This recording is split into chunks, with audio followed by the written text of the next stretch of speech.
нашей площадке. Сегодня мы поговорим с вами о себестоимости якутских брендов. Друзья, внимание на экран.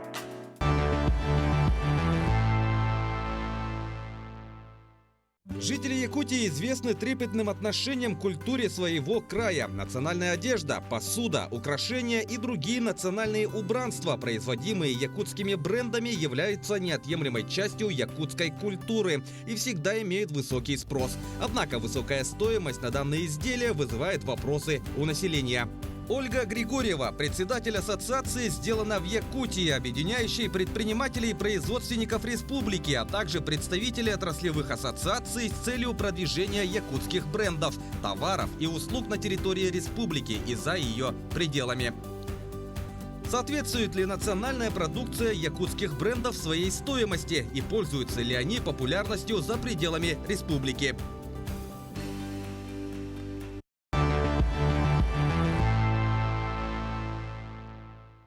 Друзья, чтобы разобраться в этой теме поподробнее, вам нужно будет разделиться на две группы. Оптимисты — те, кто считают, что стоимость на товары с национальным колоритом, одежду, посуду и так далее не является завышенной. Если она и бывает высокой, то это оправданно. Пессимисты же считают, что стоимость национальной продукции завышена и не отвечает своей стоимости. Некоторые бренды пользуются особенным отношением покупателей к национальной продукции и завышают цену. При этом, друзья, каждая из сторон должна стараться перетянуть на свою сторону больше участников. В конце передачи у каждого из вас будет возможность поменять свою группу. Оптимисты будут справа, А пессимисты будут слева. делимся.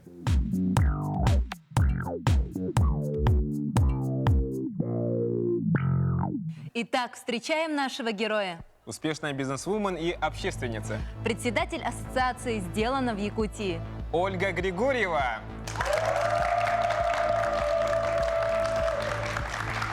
Пожалуйста, присаживайтесь.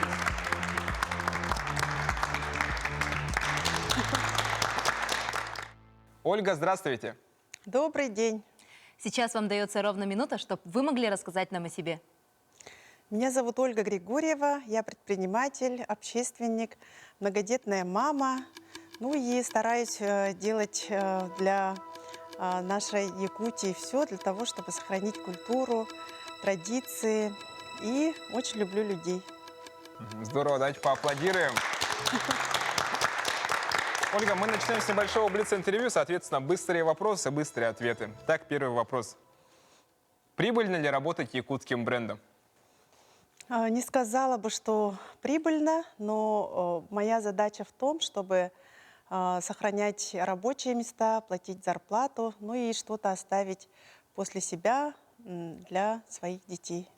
А встречали ли вы когда-нибудь негатив по отношению к своей продукции? Да, конечно, не без этого. Конечно, больше очень хороших отзывов, которые нас окрыляют, вдохновляют. Ну и помогает то, что есть такая объективная хорошая критика в наш адрес. Мы привыкли, и, конечно же, мы отвечаем на эту критику. Мы стараемся сделать так, чтобы клиент всегда был доволен нашей продукцией, ну и обслуживанием, конечно же. Другое дело, что мы всегда должны думать о том, чтобы у нас было хорошее качество. Поэтому мы работаем над этим, ну и тогда и недовольных клиентов не будет.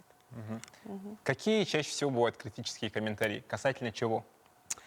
Не будет новостью, что мы фарфор заказываем в Китайской Народной Республике, потому что самый лучший фарфор испокон веков, столетиями изготавливают именно в Китае. В Китае очень много городов и деревень, где занимаются только фарфором, только керамикой. И пока мы дойдем до их уровня изготовления фарфора и керамики, конечно, это надо несколько столетий, наверное. И знаем то, что весь мир свою посуду из фарфора в таком промышленных масштабах заказывает именно в Китайской Народной Республике. А вот если говорить о якутском бизнесе в целом? Наши клиенты, так иногда говорят, вы же в Китае изготавливаете. Но хочу вас заверить и вот на большой экран заявить, что да, действительно, мы по своим канонам, по своим каким-то уже традиционным канонам кап-формы отправляем или раньше возили Ну и, конечно, жили там иногда месяцами, пока они выдадут нам нужную форму. Потом они отливают, партиями отправляют, а уже когда приходят сюда, мы даже обряд благословения делаем там, как-то придаем им якутский дух, только после этого она попадает в руки мастера. Ну и мастера начинают рисовать, обрисовывать. По вашему мнению, чем отличаются якутские бренды от других? Конечно, они уникальны. Они по своим именно традиционной, духовной части и по именно тому, что мы это переняли из своих предков, да, которые перенесли через века нам и вручили. И это, конечно, очень духовная составляющая, очень важно где-то не перегибать палку. Считаю, что самая основная наша миссия — это в том, чтобы осовременить, возможно, традиции, и чтобы его наша очень развивающаяся молодежь принимала и применяла в быту. И знала, конечно же. Очень интересно узнать, как начался ваш профессиональный путь. Помните ли вы свое первое дело, которое принесло вам заработок в сфере предпринимательства? Конечно, конечно, этого не забыть. Всегда у предпринимателя есть ступени, которые дают ему, возможно, и победы, и, может быть, даже поражение. Первый свой заказ я заказала во Владивостокском, тогда еще фарфоровом заводе, которого сейчас нету. И я заказала по форме традиционного деревянного чурона 30 штук всего лишь фарфоровых чуронов. Тогда я не думала о логистике, я не думала о том, что их нужно хорошенечко упаковать, чтобы она выдержала все. Но как-то вот все по наитию, и она вся у меня приехала, вся полностью разбитая. И вот это вот был первый опыт. Ну и, конечно, то, что предпосылкой тому, что я начала заниматься бизнесом, это было то, что мы засели с сыном на длительный карантин, и мне нужно было сидеть дома. Но мое хобби было моей отдушиной, и впоследствии оно стало делом жизни. Вот. Ну и то, что я рисовала с детства, как-то была близка к именно творчеству, да, это тоже сыграло свою, наверное, роль. Вот. Начинала, конечно, с самого малого, да, с комнатки в своем доме, потом такого пристроя в гараже. Ну и потом уже на 3-й год муж построил мне мастерскую уже над гаражом, а потом только у нас появилась производственная мастерская, какой она должна быть. Как потребитель, насколько вы требовательны к качеству производимых в Якутии брендов? Конечно же, я понимаю наших предпринимателей, какие они ситуации, какие они трудности испытывают, да, в пути с того, что они вот от задумки, от замысла до того момента, как они преподнесут, да, потребителю. В свое время я тоже как-то неловко себя чувствовала, что понравится ли мой продукт клиенту, да, и зачастую только делала для своих подруг, знакомых. Всегда есть волнение, примет ли мой продукт население. Конечно, сейчас мы знаем, что нужно с самого начала делать аналитику, да, если вы собираетесь заниматься бизнесом. Нужно делать опросы. Тогда этого всего не было, и мы как-то трепетно всегда все начинаем. И когда я бываю на выставках, в магазинах других предпринимателей, я всегда их поддерживаю. У них уникальные вещи, у них очень достойные, хорошие продукты. И нужно всегда поддерживать для того, чтобы они стали еще лучше. Если мы будем критиковать и говорить, что плохо, как вы это сделали плохо, да, на чем внимание, как говорится, то и растет. Всегда нужно обращать внимание на хорошее, направлять. Какие мифы вы бы хотели развеять у якутских производителей? То, что мы очень богатые люди, это миф, конечно же. Мы трудоголики. И мы вообще предприниматель — это тот человек, который взял за себя ответственность, за окружающих, то есть за семью, да, Своих и работников. за своих работников, у коих тоже есть семьи. Поэтому я прям преклоняюсь перед предпринимателями, и все, что вы видите вокруг, это создано предпринимателями. Если бы их не было, то всего этого бы у нас не было. Спасибо. Итак, Ольга, сегодня перед вами те, кто постарается узнать вас немного поближе, ну и пообщаться на нашу сегодняшнюю тему. Это у нас студенты, рабочие, творческая молодежь. Справа от вас расположились оптимисты. Они Вау, считают, как вас что... мало. Как вас много. Они считают, что национальная посуда, одежда и другие национальные товары, они отвечают своей стоимости. Даже если цена бывает высокой, то это соответствует их качеству. Молодцы. Слева же от вас расположились пессимисты. Они считают, что стоимость национальной продукции часто завышена и не отвечает своей стоимости. А также некоторые бренды, почему пользуются особенным отношением потребителя к национальной продукции и завышают цену. Друзья, давайте обратимся к вам. Спасибо. Почему вы оказались в той или иной группе? Чем обусловлен ваш выбор? Я выбрал эту сторону, потому что сам столкнулся с этой проблемой. То, что мне сейчас, не секрет, грядет праздник СЭХ, и нужно немножко подготовиться к нему. И я стал изучать цены национальных костюмов. Начну с того, что многие швейные фабрики не по лекалам шьют, то есть они там модернизируют как-то, что меня отталкивает. А во-вторых, это то, что цены слишком завышены. То есть когда-то камзол стоил, даже не когда-то, года 3 назад, камзол стоил 6 тысяч, и это еще можно было как-то, скрипя сердцем как-то купить. А сейчас он стоит 12 и выше, и мой размер, он как бы не маленький, и чем больше размер, тем цена больше. И вот последний раз я мерил камзол за 15 500. И у меня, пришлось потом принимать валерьянку, грубо говоря. А затем... Потом я сравнил цены, значит, собственно, самих материалов, то есть какой материал требуется для камзола и бархат, и его нужно не так много, и выходит, в принципе, по себестоимости, там никак не 15, максимум 10, а 15, и остальные, то есть там такие, грубо говоря, наценки. Вот.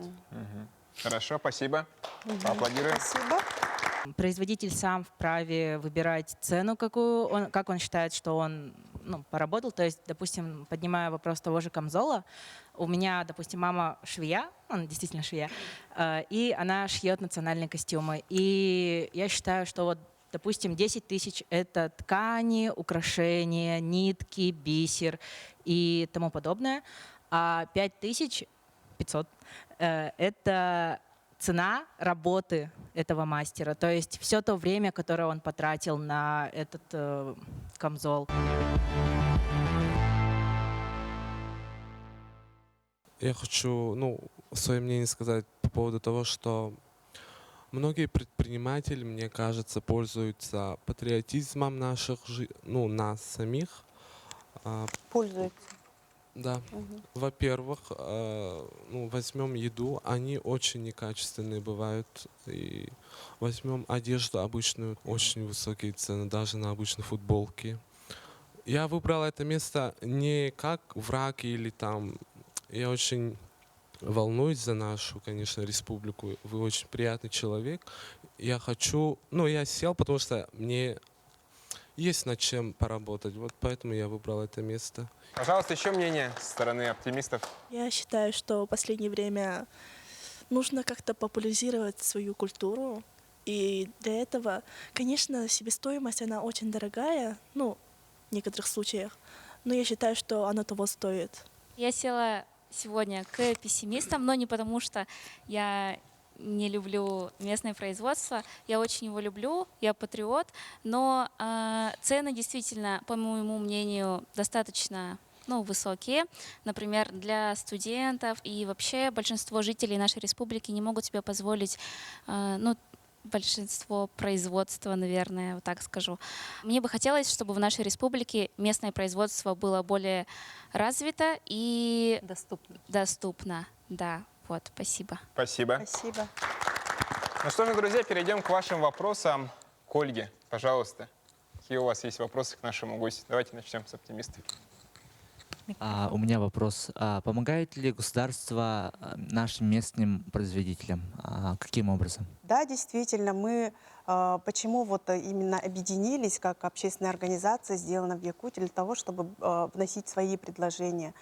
Один в поле не воин, и мы сообща это все сами разрабатываем наши предложения и всегда находимся с государством в одной, ну, как бы, реальности, в обсуждениях, да, и сейчас уже по мерам поддержки у нас очень хорошие результаты.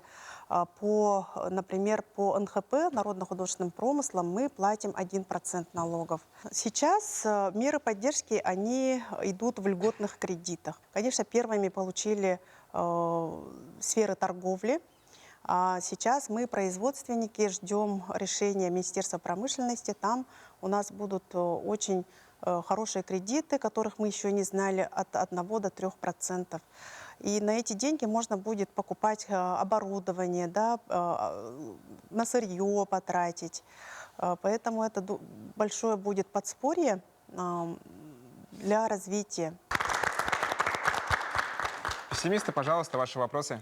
Пользуется ли сейчас местная продукция популярностью? Почему? Да, я не могу сказать, что мы не пользуемся популярностью. В каждой семье сейчас есть национальная посуда якутская. Каждый ребенок знает, что такое катыя, чорон.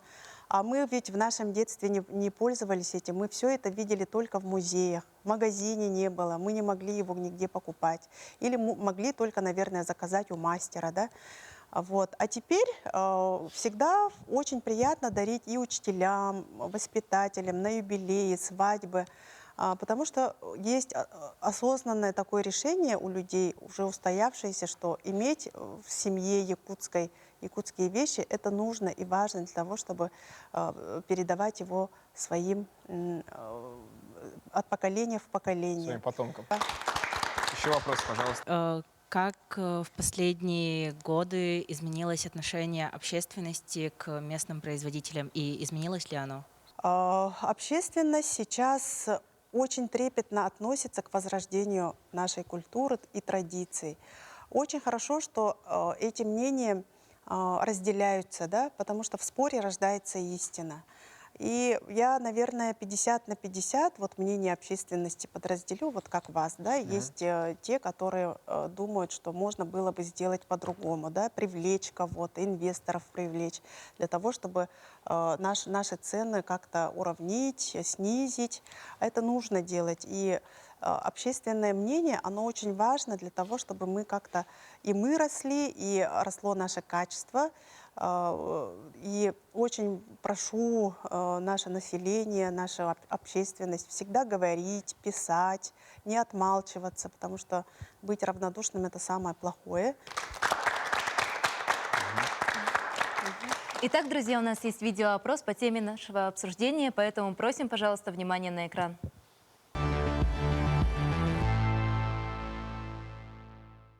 Одежда, аксессуары и посуда якутских брендов своей стоимости. Да, соответствует. Почему? Потому что труд же тяжелый. Конечно. А Ручная работа. Нет, Почему? цены повысились, инфляция. А раньше соответствовали? Раньше вроде нормально было. Да, думаю, да. Почему вы так считаете? Эксклюзивно. Да. Почему вы так думаете? Потому что часто это эксклюзив, ручная работа. И национальное достояние, я думаю, что красивая посуда может так стоить. А я даже не покупала, не знаю, сколько они стоят. А не считаете ли вы то, что цена не соответствует все-таки предлагаемому ассортименту, и производители таким образом хотят наживиться на патриотизме населения? Нет, я так не думаю. Всякое бывает. Может быть, да. Это ведь обыкновенный маркетинговый ход. Нет, я так не считаю. Каждый труд должен оцениваться. И каждый выбирает. Я думаю, что все равно же есть разный диапазон цен. Кто-то подешевле купит, кто-то подороже. И часто это ручная работа. Не знаю, это несовестно, мне кажется.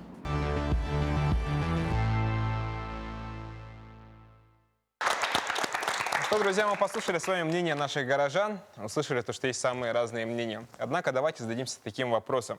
Как вы считаете, на какие виды товаров чаще всего завышает стоимость? Если мы говорим о чем-то местном, то есть о вещах с национальным колоритом. Возможно, завышают именно на одежду, потому что, ну, я не уверена, как именно у нас производится одежда, потому что я не вдавалась в подробности. Но, допустим, вот как футболка, допустим, с якутским узором, да, условно, она будет стоить дороже, чем просто какая-нибудь футболка с каким-нибудь другим узором, просто какой-нибудь картинкой, допустим, так. Но по качеству это будет одно и то же. Но да? по качеству будет оно примерно одинаково. И вот это вот мне немножечко непонятно, но, возможно, это детали производства, о которых лично мне неизвестно, как человеку стороннему от этого. Спасибо. Еще мнение, пожалуйста, как вы считаете, на какие виды товаров у нас могут завышать стоимость? Якутскую одежду я никогда не покупал, вот, свитшот, допустим, да, вот. С якутскими узорами, Миша? Да, ага.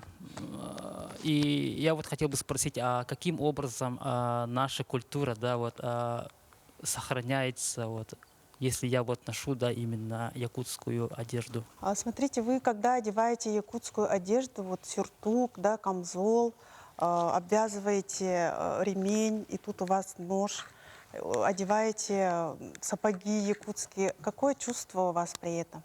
Есть чувство патриотизма, и что я вот молодец, что я одеваю? Есть же, да? А вот если у вас на свитшоте вот изображение Üsküp, и вы знаете, что это означает, и ваш друг, который, возможно, не из Якутии, спросит, а что это такое?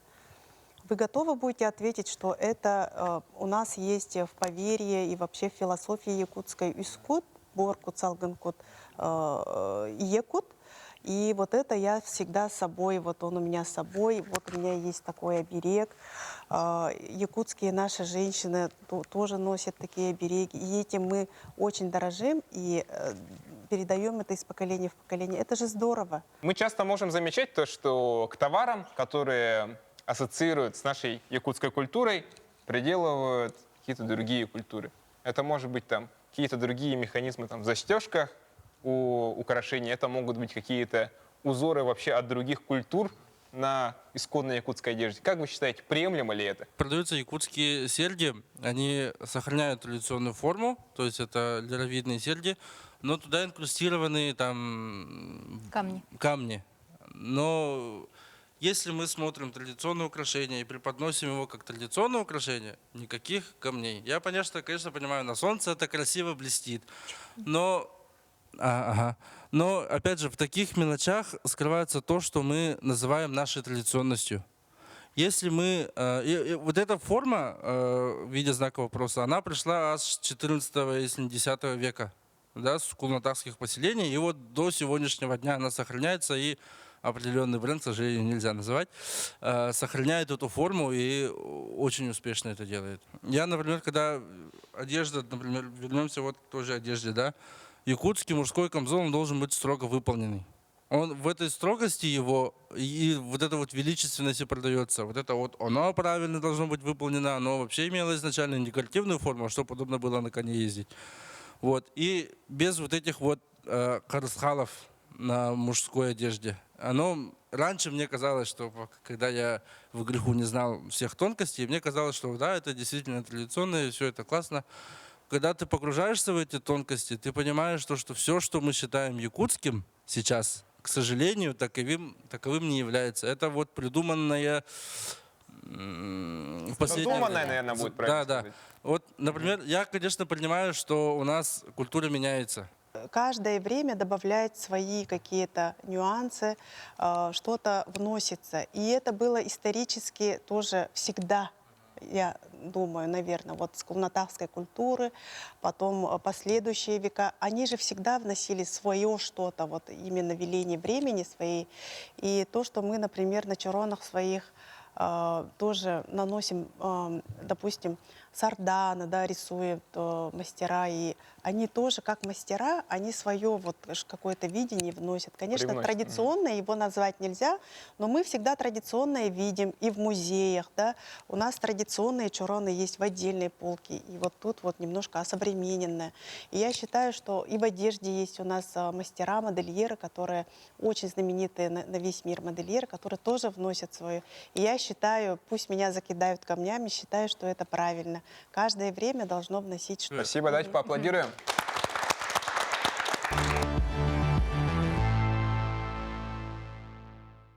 Давайте зададимся вопросом. А вот готово ли наше население платить столь высокую цену за товары с национальным колоритом? Вот, допустим, то, что касается той же одежды на СХ. Или же все-таки получается, что это что-то элитарное, вот только для тех, кто может себе это позволить? Как вы считаете? Любой якутский продукт должен быть доступен каждому человеку. И, наверное, каждый человек хочет носить якутскую одежду, питаться якутской пищей, да? Вот. Поэтому должен быть доступ каждому человеку, и считаю, что цены должны быть доступными для всех. Спасибо. Давайте поаплодируем. Пожалуйста. Ага. Ну, такие деньги платить не каждый готов. Кто-то находит выход. Там, может, кто-то сможет кредит взять, может, кто-то сам сшить, может, кто-то, у кого-то есть родственники, там, которые шьют, у них попросить. То есть, кредит ради национальной одежды — это слишком. Некоторые берут, когда случай обязывает. Как-то громко сказано, привилегия, не знаю. Ну, покупают, я тоже покупал.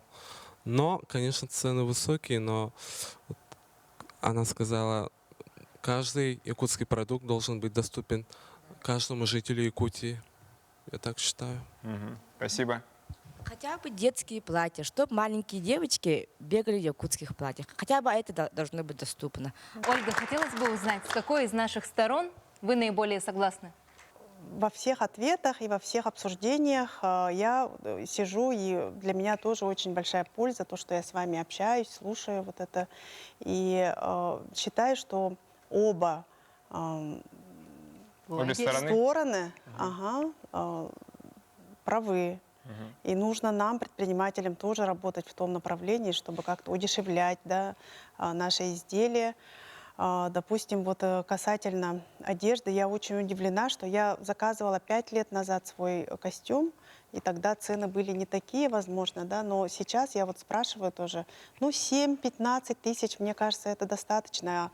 Я сейчас даже не могу заказать себе, как-то осмелиться платье заказать за 20 тысяч. Для меня это дорого. Считаю, что на каждый день мы должны, вот у нас одежда, и вот если бы у вас было платье, например, такое ситцевое, легкое, в якутском стиле, это было бы классно, и я хочу призвать предпринимателей. У нас на самом-то деле очень многие шаги делаются к тому, чтобы и кластер у нас создается в Сахабулте, да, и многих текстильщиков сейчас очень стали поддерживать. У нас есть компании, которые расширяются. И считаю, что мы должны работать в том направлении, чтобы удешевлять. И то, что мы говорили, производство, например, в другом городе, в Подмосковье или где-то в других городах, если это удешевляет весь процесс, почему нет? Но придерживаться всех канонов. Это нормально. Ольга, какой совет вы дадите нашей сегодняшней аудитории? Я хотела бы, чтобы вот вы, такое подрастающее поколение, и через несколько лет, возможно, вы станете руководителями нашего региона, да, какие-то очень ответственные посты, да, возможно, будете занимать.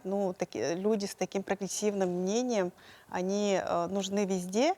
И хотела бы, чтобы вы всегда любили свою родину, так же, как сейчас, да, всегда прививали своим детям знания, которые у вас на сегодня есть, пытались как-то раздобыть эти знания, потому что сейчас очень важно нам свою национальную идентичность сохранять, потому что идет глобализация, видите, что в мире происходит, да, и если мы будем сильные, как народ, как нация, мы будем всегда первые, нас, конечно, будет ждать развитие, процветание, рост экономики.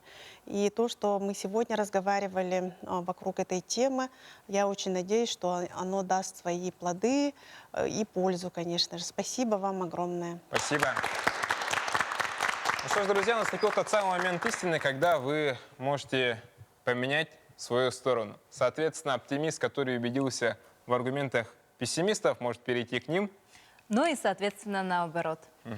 Поэтому, друзья, определяйтесь, задайте себе этот вопрос, и на счет 3 можно будет перейти. 1, 2, 3. Все остались Каждый при своих остался линиях. в своих Замечательно. линиях. Давайте поаплодируем друг другу. Ольга, мы знаем, что вы подготовили небольшой презент для лучшего участника. Кого вы бы хотели выделить? Все участники, я, наверное, думаю, что вы студенты факультетов или исторического, либо же факультета национальных культур народов Якутии, да? Это видно сразу, потому что я сама выпускница, и мы тоже очень были похожи на вас. Вот, ну, одного, да, нужно будет отметить, ну, все хороши, но вот вы очень обоснованные такие, исторические, на исторических данных как-то ну, обоснования давали, поэтому, наверное, я вас отмечу, ну и отмечаю всех вас, потому что вы все активные, да. Ну раз уж я выбрала молодого человека, то давайте я еще нашу прекрасную половину, которая все время упоминала о своей маме, сопоставляла что-то, приводила примеры, да? Давайте тоже поаплодируем. Очень обоснованные. Ребят, давайте мы попросим вас выйти на наш подиум. Пожалуйста. Ольга, что вы подготовили? Давайте. И я принесла 2 подарка, подготовила для нашей девушки. Ее вопросы мне очень понравились, то, что она говорила, все прямо обоснованно было, да. Я решила для нее сделать вот такой подарок. Это якутская печка «Камелек». Давайте покажем, раскроем. Как раз вот. И я специально выбрала его, вот как разновидность нашего изделия, потому что она сделана из нашей местной глины. А нашему молодому человеку я приготовила вот такой подарок. Со столетием нашей республики мы должны всегда помнить нашу историю. Вы сам историк, изучаете родной край, историю, да? И давайте мы его тоже откроем. Это наш традиционный якутский чорон, изготовлен из фарфора и с логотипом, символикой столетия Якутской АССР. Круто. Ребят, пожалуйста, представьтесь, буквально вкратце расскажите о себе. Давайте с девушки начнем. Меня зовут Бандерова София, я студентка Института естественных наук. Я впервые участвовала на этой программе, и мне очень все понравилось, было очень круто. Всем спасибо. Здорово. Спасибо. Всем здравствуйте, меня зовут Никифоров Егор, я выпускаюсь с исторического факультета. Вот. И участие в этой программе, оно очень важно для того, чтобы осознать, ну, как бы, это такое подспорье к национальному самосознанию, чтобы мы все знали, откуда мы родом, кто мы такие, и чтобы все струны нашей души работали, нужно знать, чьей земли ты уроженец. И вот с этой целью это очень прекрасная программа прошла. Спасибо. Спасибо. Что ж, дорогие друзья, мы приглашаем вас всех подняться сюда к нам, для того, чтобы мы еще могли немного друг с другом пообщаться и пообщаться с нашей гостьей. Пожалуйста, поднимайтесь сюда.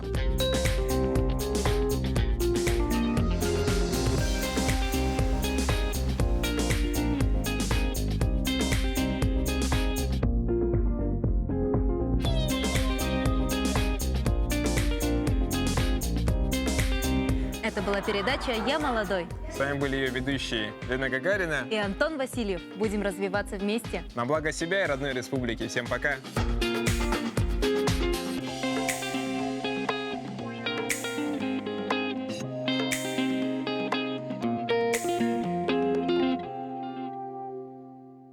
Прошла, на мой взгляд, очень продуктивная, полезная, интересная встреча, общение с молодыми людьми, которое для меня лично дает свои преимущества, знания, да. И ребята, те, которые сегодня были, они настолько вовлечены, да, и настолько они знающие ребята, осознанные, читающие. И самое важное, эти ребята, они имеют свое мнение и готовы их высказывать для того, чтобы что-то улучшить. И мы, предприниматели и мастера, которые работают в сфере народно-художественных промыслов, должны прислушиваться к их мнению все-таки и все делать так, чтобы для нашего населения покупать национальные вещи, продукты было бы комфортно. Ведь то, что у нас национальное самосознание, оно повышается, это ведь очень хорошо. И то, что мы знаем историю, традиции, каноны, это для нас тоже важно, потому что по всему миру идет глобализация, и сохранять нашу национальную идентичность для нас сегодня важно. И в свете последних событий поднимать экономику нашей республики крайне важно. И в этом плане мы должны все, и общественность, и госструктуры, власть, предприниматели должны работать все вместе, сообща. Ну и, конечно же, очень благодарю нашу подрастающую молодежь, поколение наше, потому что они наше будущее. И чем они будут вовлечены вот во все эти проблемы и успехи, возможно, да, это им даст очень хорошие предпосылки для того, чтобы они стали лучшими людьми своей республики.